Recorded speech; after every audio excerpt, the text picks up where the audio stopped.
Right.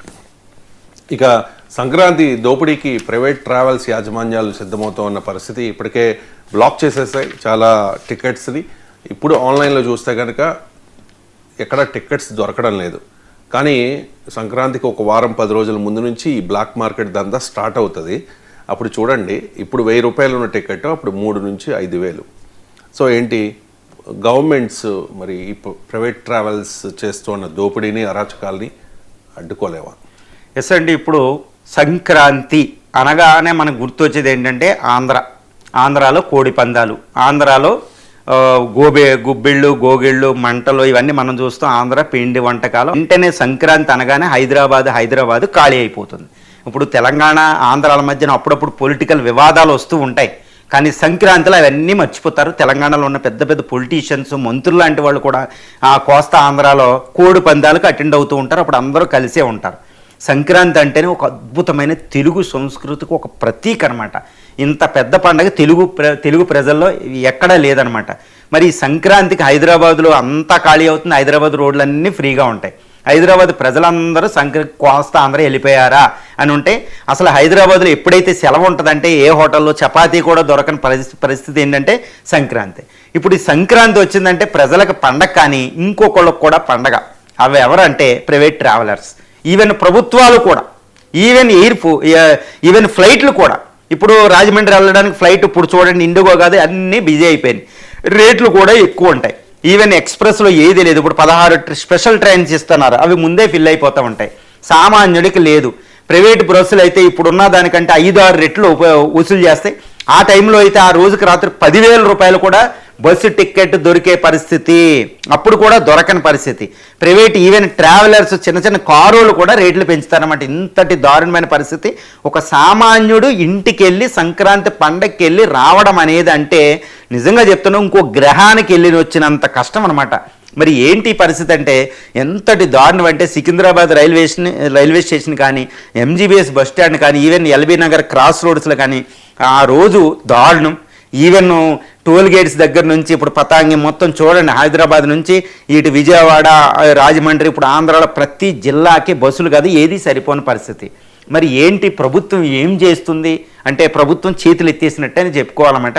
ఎందుకంటే private travellers పరిస్థితి ఎలా ఉందో మనం చూస్తున్నాం. బస్సు యాక్సిడెంట్లు ఇవి, వాళ్ళని కంట్రోల్ చేసే లా లేవు, కంట్రోల్ చేసే ఆఫీసర్ల అవినీతి, దారుణమైన పరిస్థితి. చాలా జాగ్రత్తగా ఉండాలి. ఇప్పుడు ప్రయాణికులు ఎవరైతే పండగలకి వెళ్ళాలనుకుంటున్నారో వాళ్ళే చేసుకోవాల్సిన పరిస్థితే నేను ఇక్కడ చేస్తున్నా. ముందు ఫస్ట్ ఏం చేయాలంటే ప్రభుత్వం ప్రైవేటు ట్రావెల్స్ని నిరోధించాలి.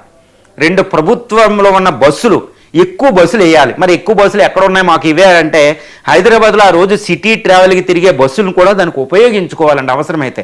ఇప్పుడు వైజాగ్ ఈ ప్రాంతంలో సిటీలో తక్కువ రవాణా ఉంటుందన్నమాట. ఇప్పుడు అర్బన్ ట్రాన్స్పోర్టేషన్, ఆ బస్సులు ఇటు దారి మళ్లించుకున్న ఇప్పుడు ఎవరు అడగరు. ఏదో ఒక చీఫ్ మినిస్టర్ మీటింగు లేకపోతే నాయకుడి మీటింగ్ అవుతే వందలాది బస్సుల్ని, స్కూల్ బస్సులను కూడా ఉపయోగిస్తారు. ఇప్పుడు స్కూల్ బస్సులను ఉపయోగించుకోండి. ప్రభుత్వం చేయాలంటే చాలా మార్గాలు ఉంటాయి. ప్రభుత్వంలో ఇప్పుడు ఎన్నో స్కూల్ బస్సులు ఉంటాయి, వాటిలన్నింటిలో ఎలాగో సంక్రాంతి సెలవులు ఇస్తారు. ఆ బస్సులను ఉపయోగించుకోండి. అక్కడ అద్భుతమైన డ్రైవర్లు ఉంటారు, వాళ్ళని ఉపయోగించుకోండి. ఒక చీఫ్ మినిస్టర్ మీటింగ్ అంటే, ఒక నాయకుడి మీటింగ్ అంటే వందలాది బస్సులు, స్కూల్ బస్సులు ఇచ్చి కూడా వెళ్ళిపోతాయి కదా. మరి సంక్రాంతికి ఎందుకు ఉపయోగించకూడదు? ఆంధ్ర తెలంగాణ గవర్నమెంట్లు ప్రభుత్వ బస్సులు, స్కూల్ బస్సులని ప్రజల రవాణాకు ఉపయోగించండి. ఇది అద్భుతం అండి.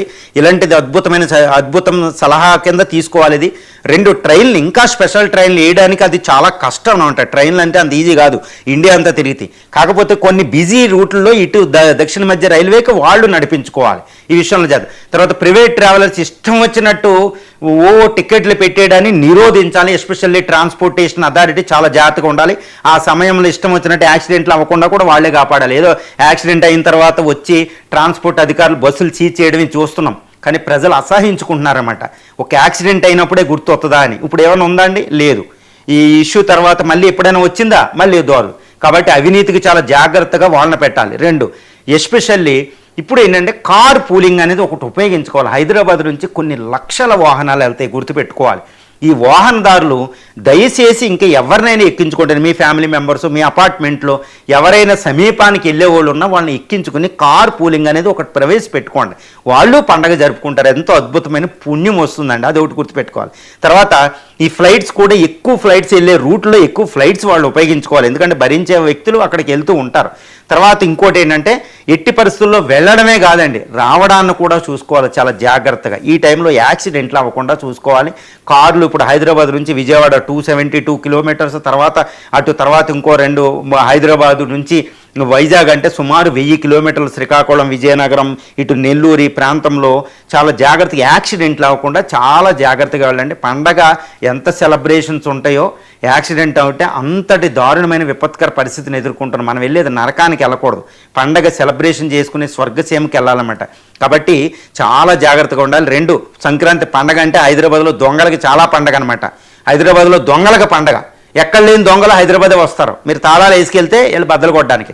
కాబట్టి చాలా జాగ్రత్తగా సీసీటీవీ క్యామ్స్ నుంచి అపార్ట్మెంట్లో ఏమన్నా, ఎందుకంటే అపార్ట్మెంట్లో వాచ్మెన్లు కూడా పండగలు చేసుకునే సమయం, వాచ్మెన్లు కూడా ఉండరు అనమాట వాళ్ళకి పండగ దొంగలకి. కాబట్టి పోలీస్ అథారిటీ కొన్ని ఇన్స్ట్రక్షన్స్ ఇస్తారు హైదరాబాద్ సిటీలో. సంక్రాంతి పండగకి వెళ్ళినప్పుడు కొన్ని ఇన్స్ట్రక్షన్స్ మీరు ఫాలో అవ్వండి.